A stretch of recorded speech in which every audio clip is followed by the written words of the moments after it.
Hello, Stitchers. Welcome to Stitch Please, the official podcast of Black Women Stitch, the sewing group where Black Lives Matter. I'm your host, Lisa Woolfork.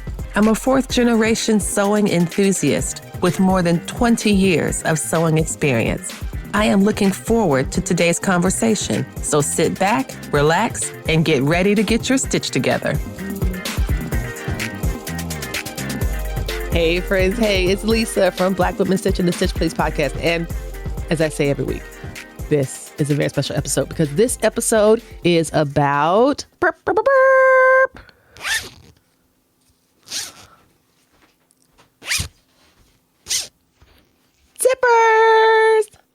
We're going to talk about the fascinating world of zippers. Well, it became fascinating to me the more I did some research. So we'll talk a little bit about the anatomy of the zipper, the history of the zipper and how it evolved in the use of home sewing patterns. And then we'll talk about the various types of zippers that you should consider based on the kind of sewing that you like to do. So to begin, we're going to start with the anatomy of a zipper. Imagine you have a zipper, or go ahead and pull a zipper out if you happen to have one. And we're going to look at the identifying parts of the zipper. We'll start with the tape. This is the fabric. It looks like a twill woven fabric that is where the zipper teeth are attached. The next element we'll discuss are the zipper teeth. These are the interlocking metal or plastic pieces that zip together. The slider is the device or the piece that moves up and down the teeth to allow the zipper to open or close.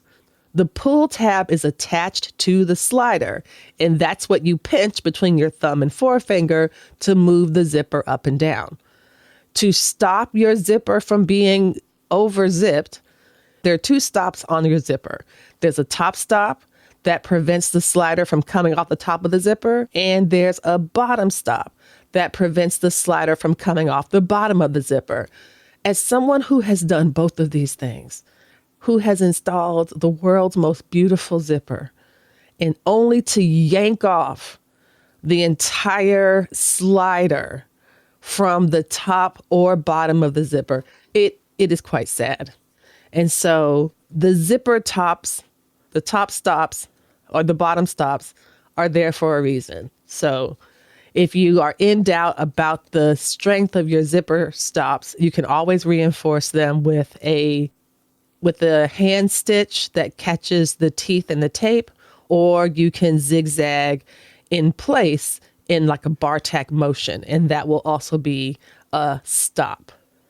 Also, special shout out to these parts of the zipper, the insertion pin and retainer box. These are what you find on separating zippers. They allow the two sides of the zipper to come apart and to come together. When you slide the insertion pin into the retainer box, you hold it at the bottom and then you can pull your parka close together. You often see separating zippers in sportswear or not sportswear, in athletic wear, outdoors wear, those kinds of things. I always think parka. Next, we'll turn to the origins and evolution of the zipper.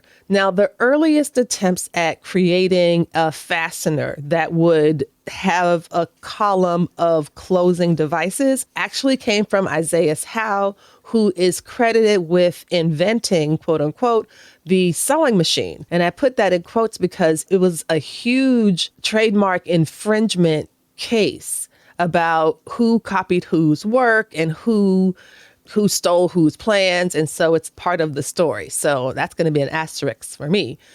But Howe is credited with creating the first zipper prototype, which was called the automatic continuous clothing closure. And this was in 1851.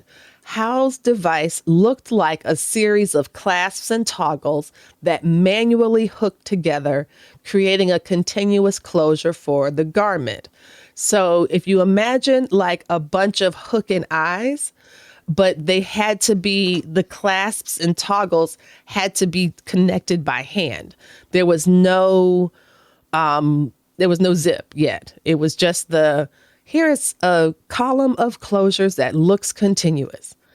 Then about 40 years later, Whitcomb Judson invented something called the clasp blocker, and that was in 1893.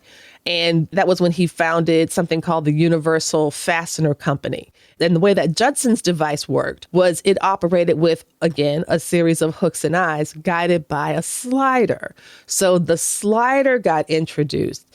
And rather than having to do it manually, the slider fastened the hooks together to close the fabric. Again, another about 20 years later, someone named Gideon Sunback improves this design in 1913, which is the same year that my grandmother was born and the same year that Delta Sigma Theta Sorority Incorporated was founded as well. So that's two very important things for me. Anyway, this person, Sunback, created a design with interlocking metal teeth and a slider that securely meshed them together, making it more reliable and more practical.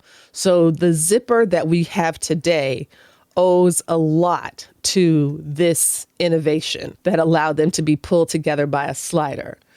The term zipper didn't come about until 1923, and that was B.F. Goodrich, the person that does the tires. It was also used in boots and footwear, tobacco pouches. The 1930s to the 1950s, we start to see more mainstream use.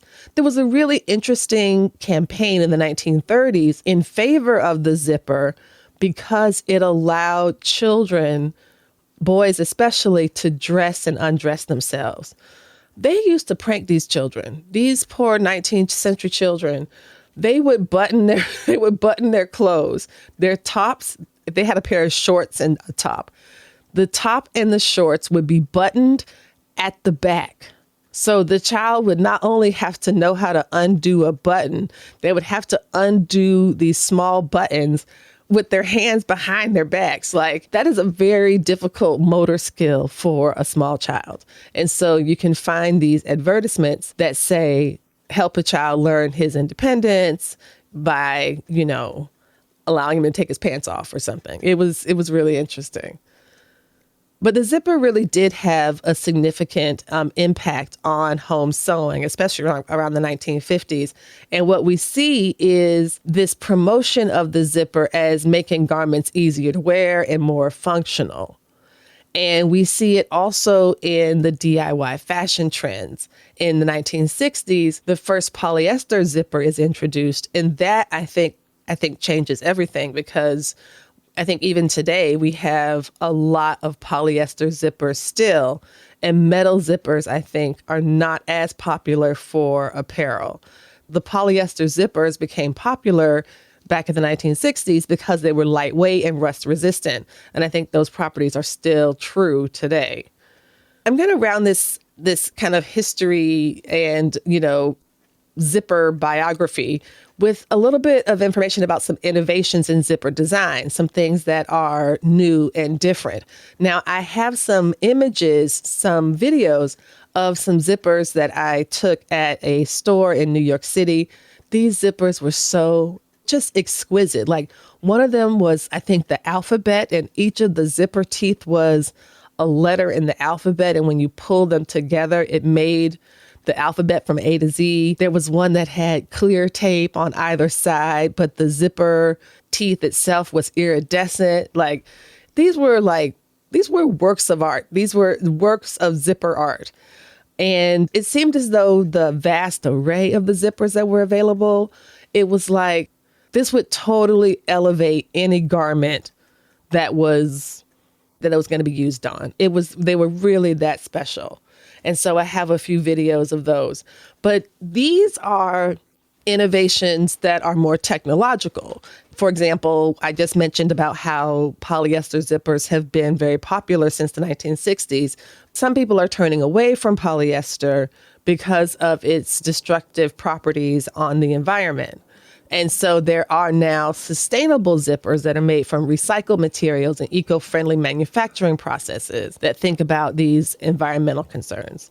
You also have things like smart zippers that incorporate technology like Bluetooth or RFID for added security and convenience. You can put these in luggage and in specialized apparel, which is, that's really cool. There's also invisible zippers, which is honestly one of my favorite zippers to install. They have now made invisible zippers with more durability. And so it can handle more frequent use without compromising the seamless look. And it makes them really practical and stylish. So that is an innovation that I think is really cool. And then finally, there's waterproof and fire resistant zippers. These provide protection against harsh elements and make them really ideal for outdoor gear and safety equipment. And so going from Isaiah Howe and his automatic continuous clothing enclosure in 1851, we have waterproof, fire resistant, and Bluetooth RFID zippers. I'm going to pivot to talk about some practical applications of using zippers now and the type of zippers that I use, or the things that I think are the four main types that will help you build out your sewing practice. I am imagining this for someone who is primarily interested in apparel. However, there are craft projects that have applications for each of these zippers, so you don't just have to be someone who's making clothes to be interested in these. The first type of zipper is a metal zipper. These are some of the original types of zippers. Remember earlier I talked about the history of those interlocking teeth that came about as one of the innovations. This is the type of zipper teeth this person created. They are durable. You most often see a metal zipper in jeans and other heavy-duty garments. They're meant for use where, they're meant for repeated use, repeated wear, durability. They last a very long time. And they also continue to look good. And you need to think about what application you might use for that when you imagine what projects would benefit from such a heavy-duty zipper. There's also times when you'll want to think about the style of a garment. And so there are some ways that metal zippers can be decorative in ways that a polyester zipper cannot be. And that's something I've seen when you have really pretty silver zipper teeth, for example, and you put it on a black dress, it just looks really nice.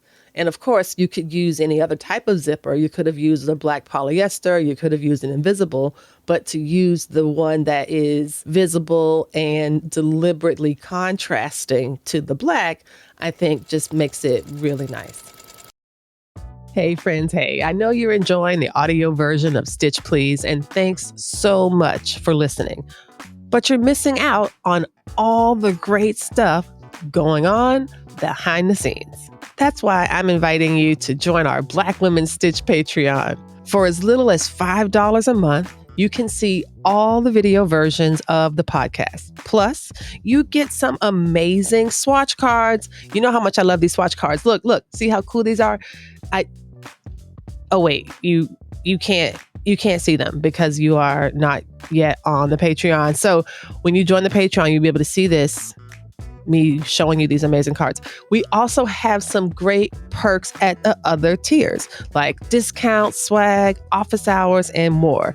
Don't be the last sewist in the group now. Head over to patreon.com/blackwomenstitch or click the link in the show notes and become a Patreon supporter today. We truly cannot do this without you. So thank you so much. The second type of zipper after metal is polyester. The polyester zipper, I think, is the most popular. It's the one that I see the most of when I go into stores. You can buy these in bulk. Polyester zippers are lightweight. They are used in dresses, skirts, and in children's clothing. They are also used in bags, and it's a different type of polyester zipper. Some of these are a little bit more heavyweight. Almost like a cross between a separating zipper and a polyester zipper, but you can absolutely find variety of polyester zippers. And those are the ones that will be, that you will find in those envelopes that are about like 1 inch wide and they're cardboard. And if you actually look at the zipper envelope, they give you instructions on how to install the zipper. So don't sleep on the zipper envelopes. There is a lot of good information in there. The next type of zipper I'm going to talk about are separating zippers. These are the ones that have those special elements attached to them. Remember when we discussed the anatomy of the zipper, we talked about the tape, teeth, slider, pull tab, top stop, and bottom stop. And then I did a special shout out to the insertion pin and the retainer box. These are elements, that insertion pin and retainer box are elements of the separating zipper. Separating zippers, I think, are actually pretty remarkable. If we didn't have separating zippers, we'd have to step in and out of our coats, which means we'd have to put our coats on the floor, or we'd have to have some way to, I guess, take a hanger and then wiggle into it like a dancing squid. And the word that comes to mind is flailing. Flailing is a pretty great word. It's a word that sounds like what it is, flailing. And that's what I would be doing if my hoodies or my jackets did not have separating zippers. I would have to step into them. I would have to wiggle into them. I imagine a lot of hopping up and down being involved. But instead, I can just take the insertion pin and slide it right into the retention box, hold some tension on the bottom of that zipper, and pull it right on up. Separating zippers also have the benefit of being very easy to install. I think some of the concern that people have about working with zippers is that they might not look even. And so if you are off, or if you don't line up the top of your tape, which should be a 5/8 inch seam allowance, ideally, at a minimum, at the top of that zipper tape, that's what should be left over from the pinked top cut edge of the zipper to the top zipper stop. That should be a space of a seam allowance. And so you should be able to attach it into a facing. I like to attach mine quite close because I want to avoid using the hook and eyes in order to close that top spot. But you should be able to use the tape as a guide. But it doesn't always work that way. And so it becomes really difficult for some to attach a zipper evenly where the top and the bottom are well aligned, where there's no bulks at the bottom. There's a reason people don't like installing zippers. I'm just going to say it. It can be very frustrating to do. However, there are a few tips to make it easier, and I am going to share those with you. One of those tips is practice using a separating zipper. It is very easy because you can take both sides of the zipper apart and you can attach them completely separately. You can mark the top and bottom of your garment. You can make sure that your zipper's top and bottom align with those marks that you've made. You can baste it and then try it on and see how it goes, and then you can stitch it for real. This is something that you really can't do with a standard zipper because you can't really easily take it apart. And it's very easy to have things shift on you. And then if you're trying to do your skirt pieces, for example, in two separate pieces and they're not perfectly aligned, it will look terrible. And then you'll have to start over, or just wear it like that and be like, I'm put a jacket on. I'm going to put a jacket on and keep on stepping. But with a separating zipper, you don't have to do that. The fourth type of zipper, I've already talked about metal zippers, polyester zippers, separating zippers, and now I'm going to conclude with invisible zippers. These are zippers that are concealed within the seam. They're used in formal wear and in skirts. I actually prefer working with invisible zippers. I just prefer it. I really think that they're easier to install than the standard zipper, especially the zipper that requires you to do that 5/8 inch fold. And you kind of lap it, that lapped zipper installation. I think that's kind of difficult to do. And when it's not done well, I think it really ruins the entire garment. And so invisible zippers have been something that I have really enjoyed using. And I'm going to give you a few tips about how I work with my zippers to get good results. So we're going to close with choosing the right zipper for your project and a few tips on getting some good results. The first thing you'll want to consider is the fabric type, the garment design, and functionality. What do you need this zipper to do?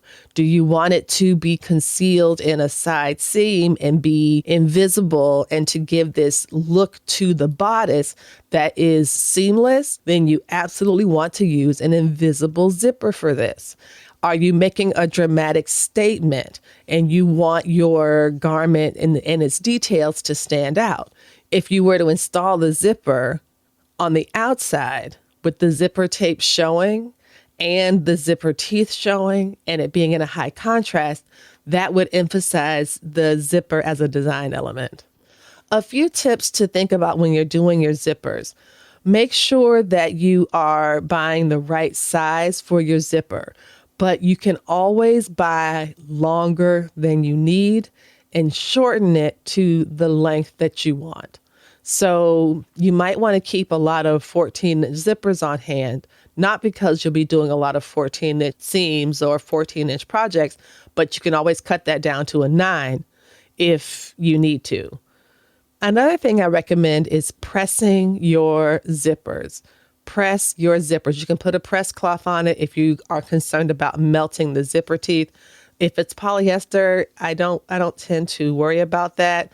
I try not to keep my iron that fiery hot, but it is really important, especially for invisible zippers, to press the zipper teeth. When you open your invisible zipper, that's one of the ways you install an invisible zipper is almost in reverse of what you would think.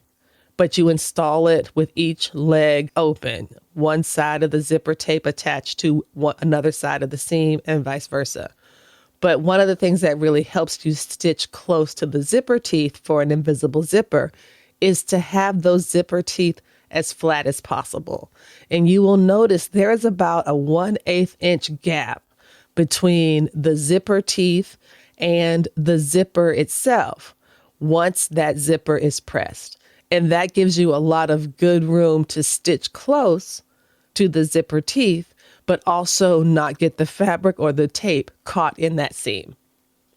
Finally, I recommend a zipper foot, a narrow zipper foot. I have one that looks like a ski.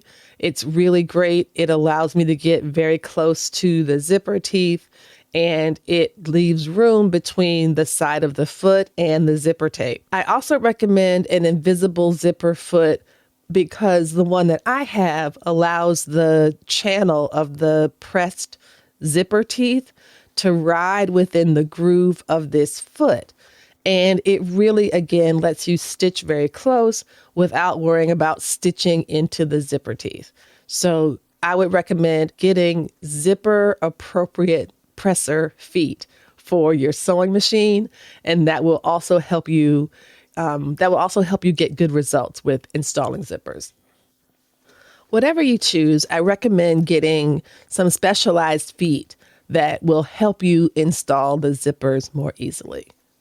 Using specialized presser feet to install your zippers can reduce headaches and heartaches.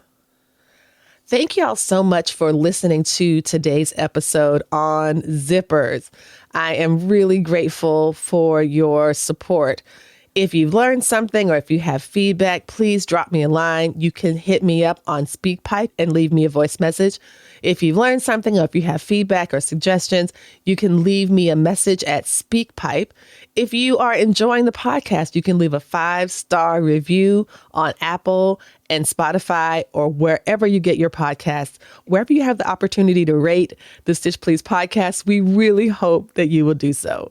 Check us out on socials, y'all. You can find us at Black Women Stitch on most platforms. If you are enjoying the podcast, please leave us some 5-star reviews. It makes a big difference, and we really appreciate it. Thanks for listening, y'all. We'll see you next time. You've been listening to Stitch Please, the official podcast of Black Women Stitch, the sewing group where Black Lives Matter. We appreciate you joining us this week and every week for stories that center Black women, girls, and femmes in sewing. We invite you to join the Black Women Stitch Patreon community with giving levels beginning at $5 a month. Your contributions help us bring the Stitch Please podcast to you every week. Thank you for listening. Thank you for your support. And come back next week and we'll help you get your stitch together.